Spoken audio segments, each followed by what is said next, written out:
So we're going to read 2 Corinthians chapter 10. By the humility and gentleness of Christ, I appeal to you. I, Paul, who am timid when face to face with you, but bold towards you when away. I beg you that when I come, I may not have to be as bold as I expect to be towards some people who think that we live by the standards of this world. For though we live in the world, we do not wage war as the world does. The weapons we fight with are not the weapons of the world. On the contrary, they have divine power to demolish strongholds. We demolish arguments and every pretension that sets itself up against the knowledge of God, and we take captive every thought to make it obedient to Christ. And we will be ready to punish every act of disobedience once your obedience is complete. You are judging by appearances. If anyone is confident that they belong to Christ, they should consider again that we belong to Christ just as much as they do. So that's the first reading. The second is in Philippians and chapter 4.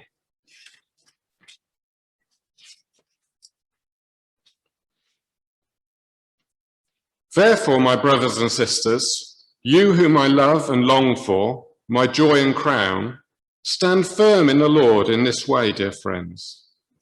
I plead with Euodia and I plead with Syntyche to be of the same mind in the Lord. Yes, and I ask you, my true companion, help these women, since they have contended at my side in the cause of the gospel, along with Clement and the rest of my co-workers, whose names are written in the book of life. Rejoice in the Lord always. I will say it again, rejoice. Let your gentleness be evident to all. The Lord is near. Do not be anxious about anything, but in every situation, by prayer and petition, with thanksgiving, present your requests to God. And the peace of God, which transcends all understanding, will guard your hearts and your minds in Christ Jesus. Do you ever feel like a salmon? I don't mean wet and cold and flappy, but swimming and leaping frantically against the onrushing torrent of our society and our culture. And we're kind of swimming against the flow. We're trying to do what God wants. We're trying to lead a godly life, but sometimes it feels like we're the only ones trying to do that. In wider British culture, we've embraced values that aren't biblical. And we find them enshrined in what I think are the cultural barometers of our day. Adverts. Let me illustrate with a couple of adverts that go against the flow of gentleness, which is what we're exploring today. There's, first of all, this one. I'm not going to mention the brands because we don't promote any particular brand over another. Just do it. In other words, stand up for yourself. Assert your rights. Make sure nobody steps on you or puts you down. If it feels right to you, just do it. Or how about this one? You're worth it. On the face of it, not a bad slogan. But you're worth it means, actually, yeah, you're important. You matter more than anyone else. Make sure everyone knows your opinions. Push ahead to the front of the queue because you're worth it. Contrast that with how God's Spirit nurtures gentleness in followers of Jesus. Rather than enforcing our rights and promoting ourselves, godly people are humble and considerate of others. Gentleness is something that's quite easily overlooked or even looked down on. It's unspectacular. It goes unnoticed. But God's Spirit is growing gentleness in us, and in doing so is making us more like Jesus. Have you ever seen or maybe even worn those wristbands that used to be really fashionable with WWJD written on them? What would Jesus do? Meant to be a reminder to us in our situations to think, how would Jesus respond here? Now, it's a big question, and I'm not sure I always feel qualified to answer that question. But I wonder whether a slightly easier one for us would be, not as catchy, HWJR. How would Jesus respond? And I think a lot of the time, how would be with gentleness. Because gentleness is Christ-like. When I was a child, I was taught to pray this prayer every night. I used to rattle it off as fast as I could. Don't know why, but that was it. I will go slower for you today. Gentle Jesus, meek and mild, look upon this little child. Pity my simplicity and teach me, Lord, to come to thee. Now, as I grew older, I disregarded that prayer as kind of infantile. But I've now come to appreciate it more once again. Because gentleness is Christ-like. It's one of the characteristics of someone who was the strongest and most admirable person whose feet have ever touched this planet. So in exploring what gentleness looks like, we're actually finding characteristics that should be true of all of the followers of Jesus. All ministers, all church, whoever is a follower of Jesus. And surprisingly, and perhaps counterintuitively, gentleness can be powerfully subversive and effective. In the Sermon on the Mount, Jesus said, amongst other things, "Blessed are the meek, for they will inherit the earth." That's quite a powerful thing if you're being meek. But I think you can see glimpses of that. For example, in the non-violent protests in the United States, in the civil rights movement. They changed a society with gentleness. Or the Truth and Reconciliation Commission in South Africa after apartheid had been dismantled.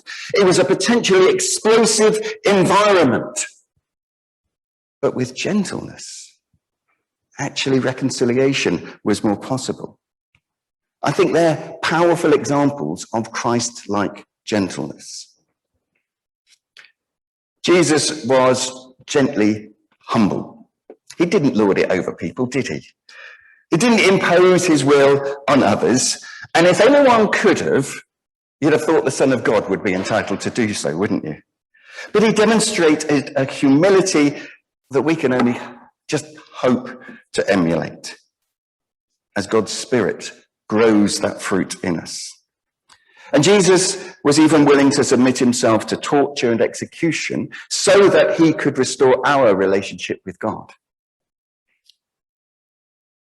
The persistent gentleness of waves on a beach smooths the most rugged stones, doesn't it? As the waves roll the stones together, the rough edges are knocked off. And I think it's an illustration of how God's Spirit is changing us and growing this fruit in us. It's gentle, if you like, it's gently rolling us against one another so that our rough edges are smoothed out. Gentleness grows best in community because we have people with whom we can be gentle. But just like those stones on the beach, it's also a very gradual process. It's almost imperceptible sometimes, unlikely to be a dramatic overnight change. Jesus ministered gently to fragile and broken people, didn't he? Those words that Tim read from Isaiah 42 of how God deals with broken people, a bruised reed he will not break, a smouldering wick he will not snuff out. Those are people who are at the end of their tether. But God's word describes how he gently responds to people in those sorts of circumstances. You have to be really gentle with a reed that's broken and at the end is just kind of hanging down and blowing in the wind. Or a candle wick that's smoking and it's almost gone out. If you're going to rekindle it, you've got to be so gentle with it. And you see that personified in Jesus. Jesus gave dignity to people whose reputation was in tatters. He offered acceptance to people who'd spent their lives being rejected. He spoke words of comfort to people who were grieving. He placed his hands on those who were deemed untouchable. Jesus welcomed everyone. And he defended people who were being criticized by self-righteous people. And he did it all so gently, offering hope to those who felt their circumstances were hopeless. And God's Spirit is helping to make us more like that Jesus. Jesus who gently submitted to his Father's will. Now, when you read about Jesus in the New Testament, he is doing his Father's will. He's always doing what his Heavenly Father wanted. And we could say, well, it was easy for him because he was the Son of God. But Jesus had opportunities throughout his life to do things his way. The temptations that he experienced were real, genuine. He actively had to choose to do his Father's will. At the end of his earthly ministry, as he was praying in Gethsemane, facing his imminent death, he had to choose to go the way of the cross. We read he prayed in anguish, "Father, if you're willing, take this cup from me." He didn't want to do it. But his gentle humility meant that he could say, "But not my will, but yours be done." And as we live together in church family, God's Spirit is growing this gentleness in us. And we need it together, don't we? To live together in harmony. Gentleness is a strange thing because it's controlled strength. It's like a wild animal that has been tamed. In classical Greek, the word that we translate as gentleness was used to describe taming a wild animal, particularly if you had a wild stallion that you'd caught and you tamed it so that then it could be useful as a horse that was more domesticated. The language basically said the horse has been made gentle. The strength and power hasn't been reduced, but it had been brought under control. So what about us? How are we tamed by God's Spirit? Well, he makes us aware of ourselves. In another of the letters Paul wrote, this time to the church in Ephesus, he writes that I am the least of all God's people. And you get a glimpse of that in the passage we had from 2 Corinthians as well. He didn't have a false humility, but he recognized there was nothing about him that made him any better than anyone else. There's nothing about me that makes me any better than anyone else. God's Spirit reminds us of our true status. We're all people who have fallen short of God's standards, and all people who have received God's grace and his forgiveness. And his Spirit does an amazing work in us. He makes us strong enough to admit our weakness, honest enough to admit our duplicity, humble enough to admit our pride, gracious enough to admit our clumsiness in the way we deal with others, gentle enough to say sorry. And when we recognize that that is true, it's difficult for us to be proud because we're also aware of our own humanity, our own weakness. That we're all on the same footing when it comes to our status before God. We are all completely reliant on Jesus. May God's Spirit make us more aware of ourselves, who we are in Christ. Because not only are we aware that we are in need of Jesus, we're aware that we are forgiven, we are restored, that God looks at us and says, "You are my son, you are my daughter, and I love you." We all have that status. God's Spirit also makes us aware of other people. I was watching the Antiques Roadshow on one occasion, and a lady brought in a biscuit tin. Not very exciting. She opened the biscuit tin in front of the specialist, the expert, and brought out 6 big plates. And as she brought out each one, the expert got more and more and more excited because these were incredibly rare plates. The lady had brought them in a biscuit tin, but when he realized the worth, he handled them so gently. And then he almost made a feint when he told her that together, because there were 6 of them, they were worth £30,000. We know how to behave around delicate or fragile objects. But something that God's Spirit does as he's taming us, as he's making us gentle, is he makes us aware of how to behave around delicate people, those who are fragile. He helps to make us more thoughtful and careful around one another, thinking of the impact that I make on you, and makes us more aware of the needs of other people, wanting to do what Jesus did and place the needs of others above our own ambitions, our wants, preferences, and needs. Remember how gently Jesus ministered when he was dying on the cross to a thief next to him who recognized something about him and wanted to be with him in paradise. Or later on, hanging there, gently, he sees his mother and gets John to look after her, to take care of her. If ever there was a moment when Jesus was justified in being focused on his own needs, it was that moment. But he considered caring for his fragile mother above his own needs. Tim read earlier from Philippians 4, which includes this phrase, "Let your gentleness be evident to all." It shouldn't be hidden. It should be obvious. And that's the fruit of the Spirit at work. Let your gentleness be evident to all. But I asked him to read that in the context in which Paul wrote it, because actually it was written in the context of 2 women who'd fallen out with one another, Euodia and Syntyche. And Paul urged them to be reconciled.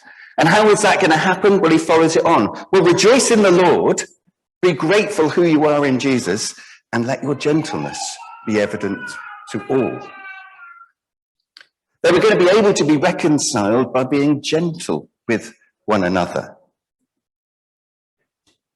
by recognizing the impact they had on each other, by seeing the value in each other. You see, the spiritual antidote to antagonism is not compromise, it's gentleness. Being gentle with one another as Jesus was gentle and is gentle, and also being gentle with ourselves. May God's Spirit make us more aware of how we relate to one another, how we might be used to meet the needs of others. Third way in which God's Spirit tames us in gentleness is he makes us aware of God. In the prayer that Jesus taught his followers to pray, which we prayed a little earlier, he said we should pray that God's will be done on earth as it is in heaven. An explicit decision that we want what God wants. We are going to submit to God's will. We will do what he wants us to do. We will go where he sends us.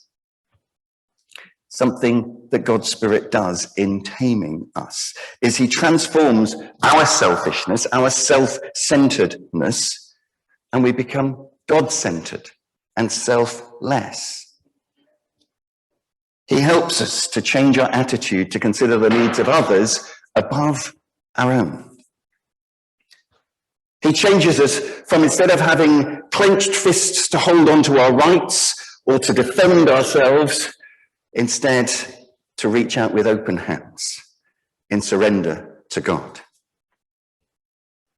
When God is more important to us than getting our own way or imposing our will on others, from just do it and you're worth it, to a gentleness that is godly, we actually find it's easier to pray, thy will be done. And we represent godliness to those around us. Our gentleness becomes evident to all. Please, God, make us more aware of you. Because if he is our primary focus, our most important thought, then our will can be tamed and our gentleness will be evident. The last thing I want to explore with you about gentleness is to remind us that this is what God's Spirit is doing in us. I've said before that the explanation about fruit of the Spirit that Paul gives us in Galatians 5 isn't a self-improvement program. It's not something you can teach somebody so that they will then be those things. You can't learn it and then just automatically go and do it. It's descriptive of what happens in us as God's Spirit works, not prescriptive of what we have to do. It describes change that God's Spirit brings about in us. But we do have a part to play. We're not passive.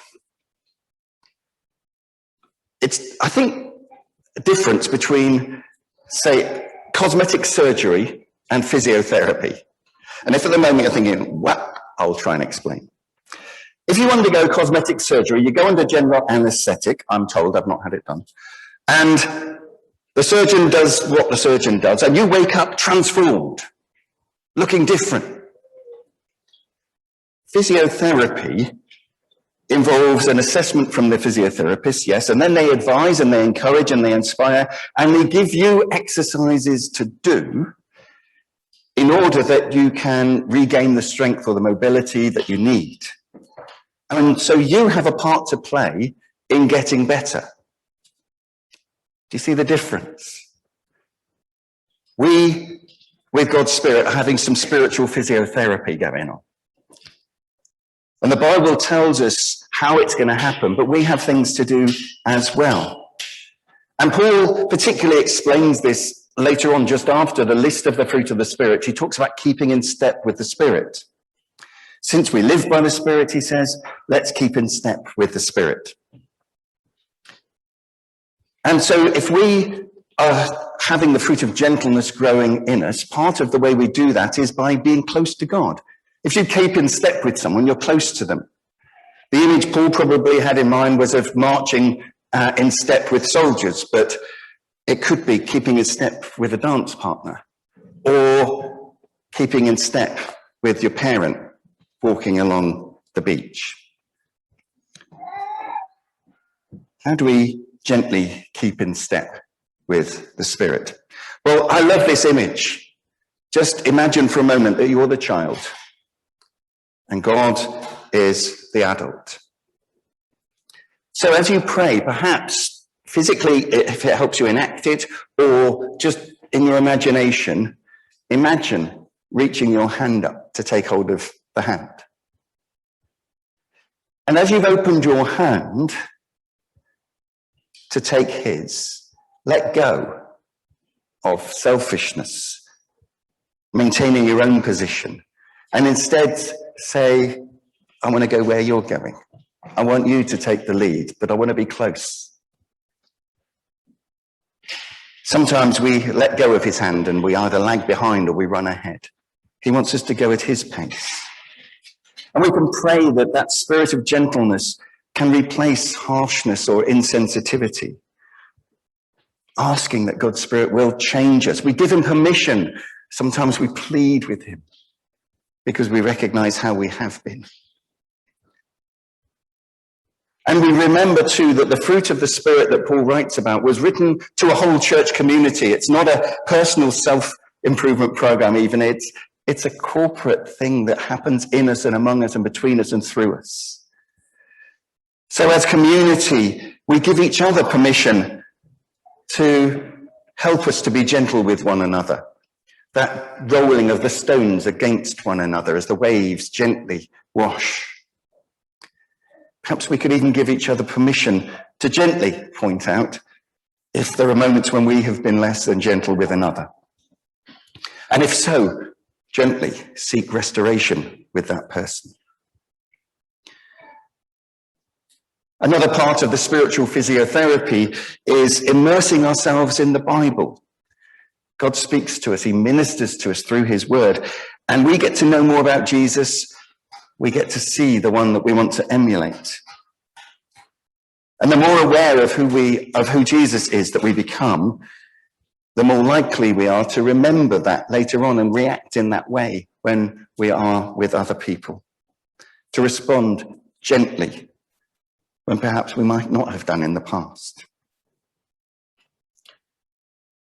You will probably hear me say this or encourage you or invite you to do this quite a lot because I think it's just such an amazing thing to do. Take one of the Gospels and read it as if you're reading a novel, start to finish. Get the big sweep of things, get the picture. And I think you'll see a renewed Jesus in your experience, in your mind as you do so. Another part of the physio is to keep a short account with God and with one another. We gently seek forgiveness for when we've let God down. We humbly seek forgiveness of anyone we've hurt, people with whom we've been abrasive rather than gentle. And look for opportunities to be gentle. Look out for those smouldering wicks and those bruised reeds. Look for opportunities that you can show them Jesus' love. Or maybe if you're feeling like that, seek someone out who can minister with you, who can pray with you and bless you in Jesus' name in a gentle way. This spiritual gentleness is actually an incredibly powerful thing. May God's Spirit grow this countercultural fruit within us.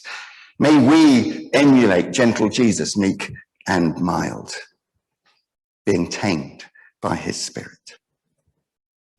Amen.